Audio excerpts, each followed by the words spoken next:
Fíjense que vamos a hablar pues de un tema que vale la pena que tome conciencia. Vamos a hablar de la adaptación ante la pérdida de un ser querido. Y me da mucho gusto recibir al doctor Ricardo Rodríguez Camargo. Él es vicepresidente de la Asociación Mexicana de Tanatología. Gracias por acompañarnos, Ricardo.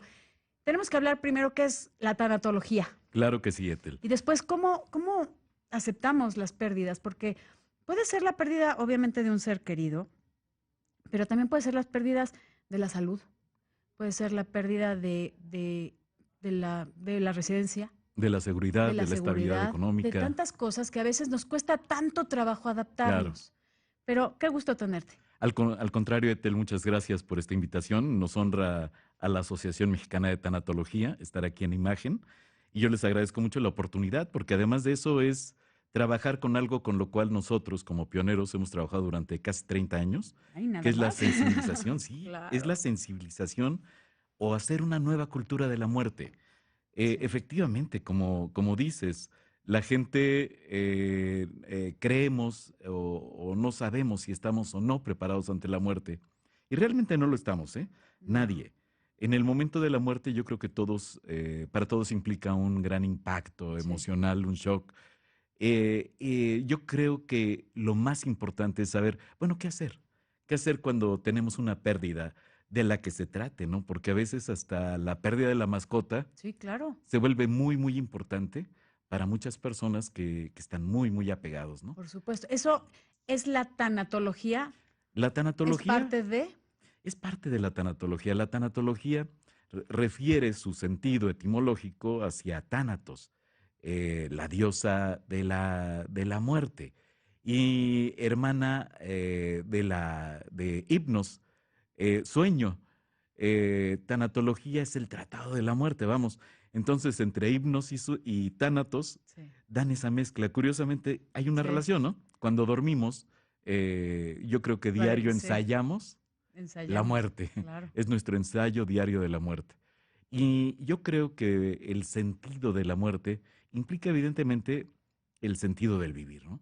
Dime una cosa, Ricardo, ¿no crees que tampoco nos han enseñado desde pequeños que parte de la vida es la muerte? Entonces, por eso nos toca vivirlo como un gran shock, porque, digo, todos nos vamos a morir, pero Es cierto, no lo tomamos como parte de, o sea, parte de la vida es la muerte, claro. pero no Esto lo vemos parece, así, parece ¿no? claro, ¿no? Sí, Sin embargo, esencialmente el ser humano, obviamente que en contra de este fin inescrutable, total, nos hemos creído inmortales es o nos cierto. pensamos internamente inmortales.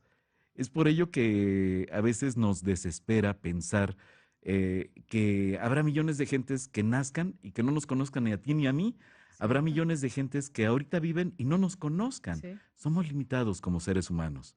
Entonces, como una formación, como parte de una reacción, nos hemos creído indestructibles, nos hemos creído eternos, para no pensar en este fin definitivo de, Sí. de- de la muerte, Es ¿no? que es un fin definitivo.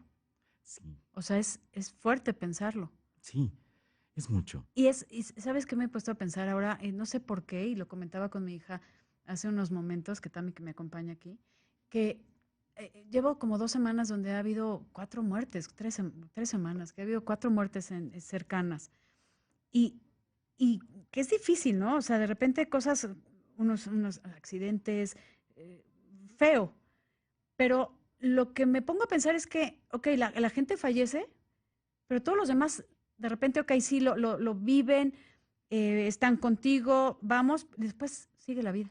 Sí. ¿Sí me explico? O sea, es como, ok, sí, siento tu pérdida y seguimos. Entonces es como, ok, lo que sigue. Y Fíjate está que fuerte. es fuerte. Fíjate que incluso el mismo Sigmund Freud, cuando pierde a su hija y le escribe en su libro de cartas a Freud, a su amigo, Bleuer me parece, le escribe, dice, yo esperaba que muriera mi hijo, pero nunca mi hija. Y esto sé que me va a tener apesadumbrado, sé que nada me habrá de consolar, Sí, pero también sé que la vida me tiene que empujar. claro. Y es lo que sucede, ¿no? Nos va empujando la vida y nos obliga a reacomodarnos. A veces y ocasionalmente no hay un éxito en esto, ¿no?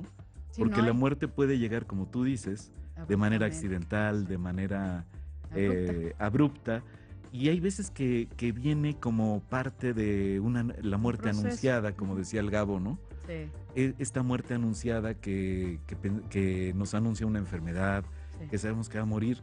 Y igual sabemos, pero no queremos saber. Somos paradójicos, ¿eh? El ser humano es altamente paradójico en el sentido de ¿Y la muerte. cómo te adaptas a la pérdida? Eso está difícil. ¿Cómo te adaptas a la hija de un tío que acaba de morir? Me decía, es que ya no voy a sumar. ¿Sí me explicó? O sea, ya no voy a sumar recuerdos, porque hay muchos recuerdos, pero ya no, ya se acabó. Nada más voy a vivir de lo que, hasta lo que viví. Ya Sí, no hay terrible, más. terrible. Fíjate, te platico.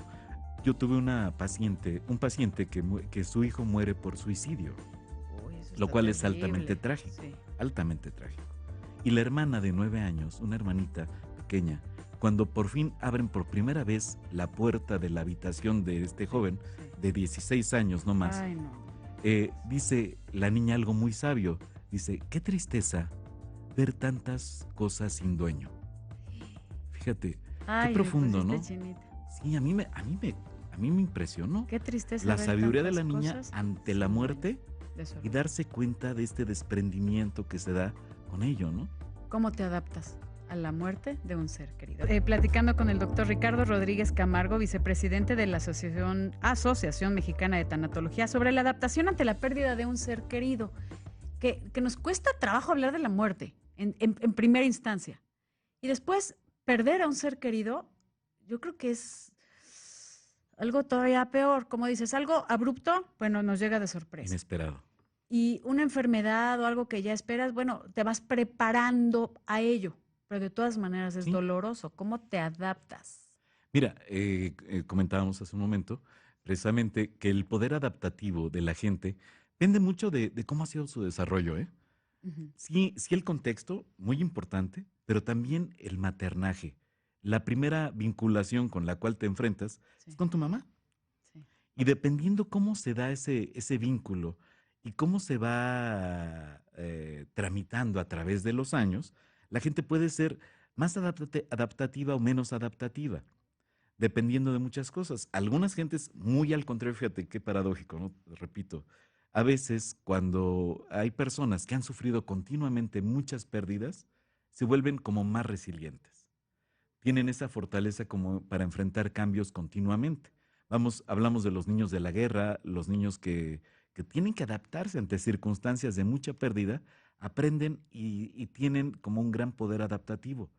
Mientras que en otras comunidades mucho golpeadas igualmente, a veces lo que sucede es que la gente empieza a sentirse indefensa, empieza a sufrir un síndrome que se llama síndrome de indefensión. No. Pero vamos, en lo común la gente necesita irse adaptando y esto va a depender de muchos factores, muchos factores. Uno de ellos, digo, si bien están los biológicos, Sí. los de maternaje, los de nacimiento, los otros también tienen que ver con esto que estamos haciendo aquí, haciendo como divulgación de la ciencia, haciendo como esta parte en donde la gente pueda tener recursos personales para poder enfrentar estos procesos adaptativos. ¿Cómo qué? ¿Qué Eh, recursos? los recursos pueden ser, por un lado, sus valores, sus experiencias tenidas, la historia de pérdidas que ha vivido y Previas. cómo la ha vivido, Sí. el tipo de familia a la que pertenece. Y bueno, y si bien, pues obviamente la conducta de apego, que obviamente es uno de los aspectos más importantes de fortalecimiento ante la muerte. Ujú. La gente, para poder adaptarse más fácilmente, tiene que también obedecer aquello que le está rezando o diciendo su cuerpo. En una primera instancia, nadie, a menos que sea muy insensible o sea psicópata, Sí. no sentiría la muerte de un ser querido. Y en ese momento se da un proceso que tiene que ver con un mecanismo de defensa, que es la negación.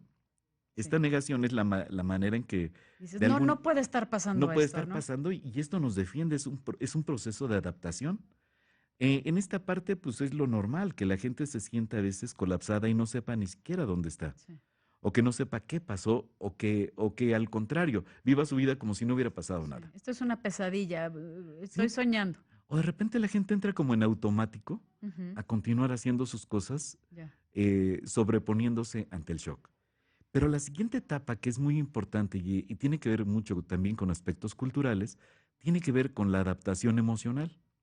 Ujú. Fíjate, emocionalmente, las mujeres culturalmente están enseñadas para expresar sus Más, sentimientos. sí. Fíjate, dentro de lo malo que ha tenido, del sufrimiento que ha vivido la mujer en la historia del mundo, también ha tenido sus ventajas. Sí, como que soltamos más y nos ¿Sí? desahogamos, pero los hombres pobrecitos, ¿no? Como les han dicho, los hombres no lloran, usted Los hombres no aguántese. lloran, que está, parte de los poderes adaptativos, Es pues son también esto, las ¿no? creencias con Sí, las cuales tú has has ido crecido, evolucionando a través de la vida. claro. Cuando esas creencias te liberan, hay creencias liberadoras y hay creencias Limitantes. limitantes. Cuando estas creencias liberadoras te permiten llorar, te permiten expresar, o algo muy importante que influye mucho en la adaptación, ¿qué crees? El hablar, el hacer la narrativa de lo que te está sucediendo. Eso es un aspecto muy importante que a veces pasamos por alto. ¿Es como una catarsis? Es como una catarsis. Pero fíjate, el origen de esto es que el ser humano, el animal humano, Ujú. es el único animal que se describe a sí mismo y describe lo que le sucede. Cuando nosotros nos describimos, pues vamos como platicándonos qué es lo que está pasando y eso como que nos va construyendo, reconstruyendo a través de los significados que tuvo la persona o que tiene el evento para nosotros. Ok, entonces, sí. Cuando tú tienes a alguien al lado, una hija, una madre, un amigo, un alguien cercano que se sienta a escucharte, fíjate que eso es un gran valor, porque a través de esa narrativa vas como reestructurándote y reentendiéndote en esa nueva forma de vivir O sea, en el momento que lo dices, te estás escuchando y tú te vas mismo, construyendo. te vas reconstruyendo. Claro, Por claro. eso las mujeres también tenemos eso de hoy voy con mis amigas, Sí, sí, necesito mi son espacio para. hermosas, fabulosas, Es por eso también. porque tienen se hacen caso para empezar. Sí. Empiezan a reconstruir los hombres en tres palabras. ¿Cómo Sí, estás, mi vida? muy bien. Bien. ¿Cómo te fue? Bien. Y las mujeres, no, mira, me Fíjate que encontré al de los tamales, ¿te acuerdas?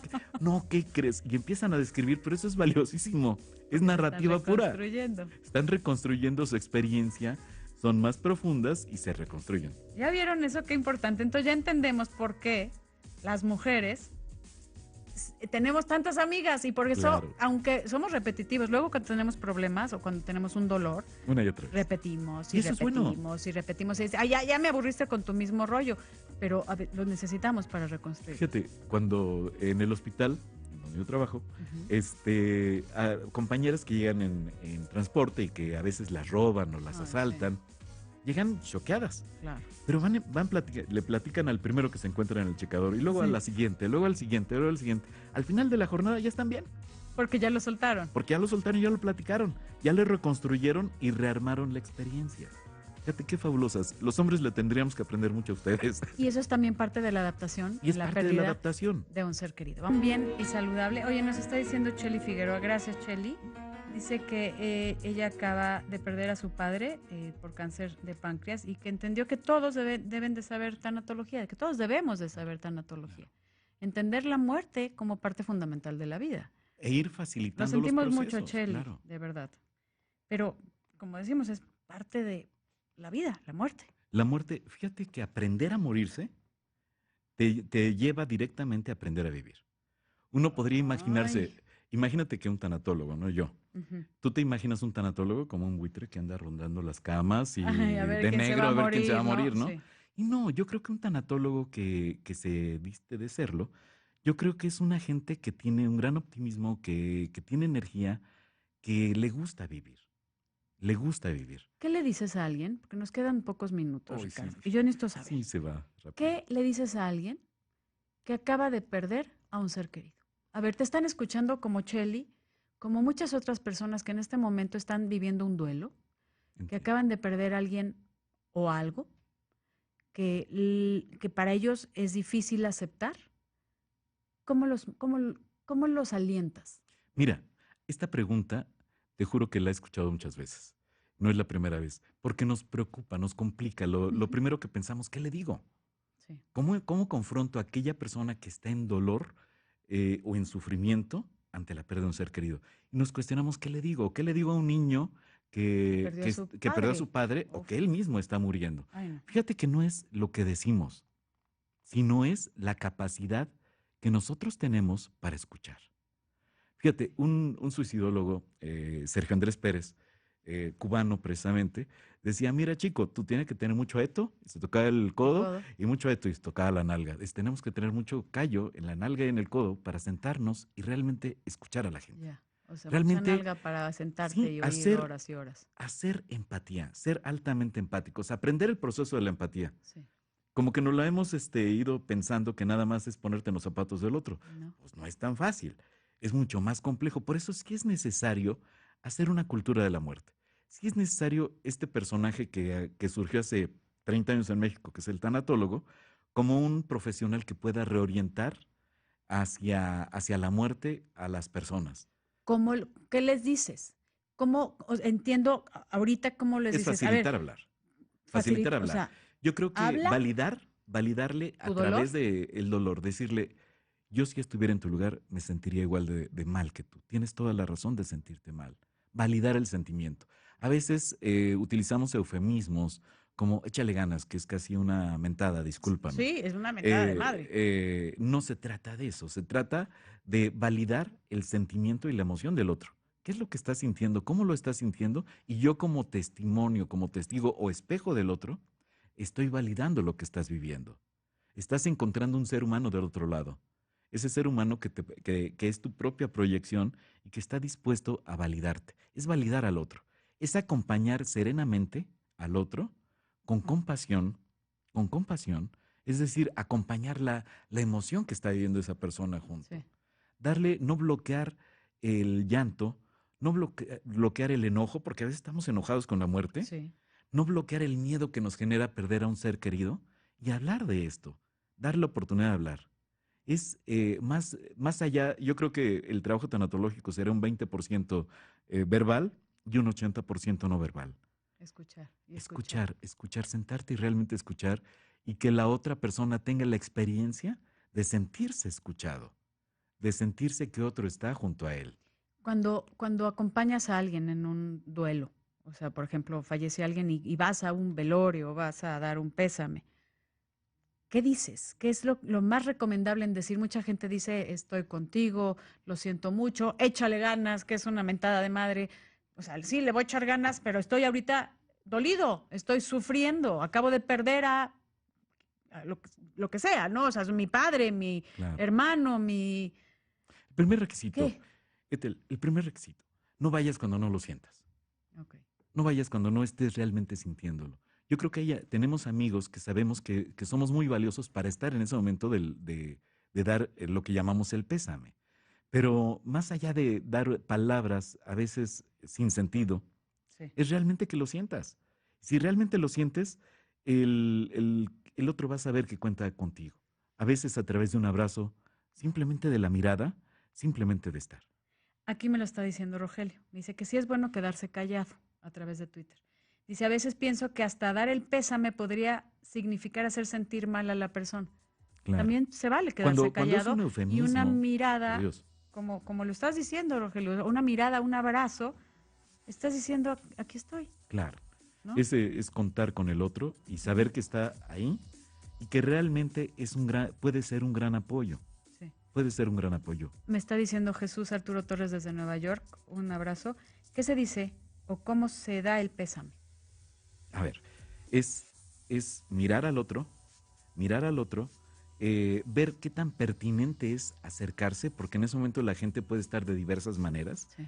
Ser muy intuitivo, muy empático con el otro para saber si acercarse o no. Uh-huh. Qué tan abierto está la persona para recibir cualquier palabra. Sí. Y obviamente más que la palabra, puedes decir muchas cosas. Las palabras pueden tener 1000 sentidos, Sí. pero el propósito de las palabras es realmente lo importante. Aunque Porque hay le digas, palabras vacías. hay palabras vacías, pero ¿qué crees? Si tú somos amigos desde la primaria, y te digo, con un qué ole. Con un qué ole. A veces con un qué ole, aunque no tenga ningún sentido para nadie más, tú sabes que nos estamos comunicando porque es un lenguaje sobreentendido en una relación sentida y significativa. O simplemente un abrazo. Un abrazo, un abrazo, un y apretón dice de mano. muchas cosas, ¿no? Dice muchas cosas. Tú lo percibes. Todos hemos perdido seres queridos y sabemos cuando esos pésames son verdaderos o son únicamente Por cumplir. por cumplir. Eso de, lo siento mucho, cuando ni siquiera lo sientes, o nada más estoy, bueno, Imagínate. tengo que cumplir aquí con... Imagínate. Eso se siente, ¿eh? Yo creo que sí. Yo invitaría a la gente a que sí se acerque a textos, a conferencias, que se acerque a la Asociación Mexicana de Tanatología. Ok. Tenemos cursos, diplomados, De hago mi todo. comercial, Sí, pero, por favor. pero sobre todo el que haga algo para estar preparadas, aunque no se prepara uno nunca suficientemente, sí tener elementos cognitivos que te permitan tener herramientas hacia Para la pérdida. afrontar y afrontar la muerte. Claro. Porque eso no nos salvamos nadie. Te lo agradezco muchísimo. Gracias contrario. por acompañarnos aquí en Bien y Saludable. Gracias. Gracias. Gracias al doctor Ricardo Rodríguez Camargo, vicepresidente de la Asociación Mexicana de Tanatología.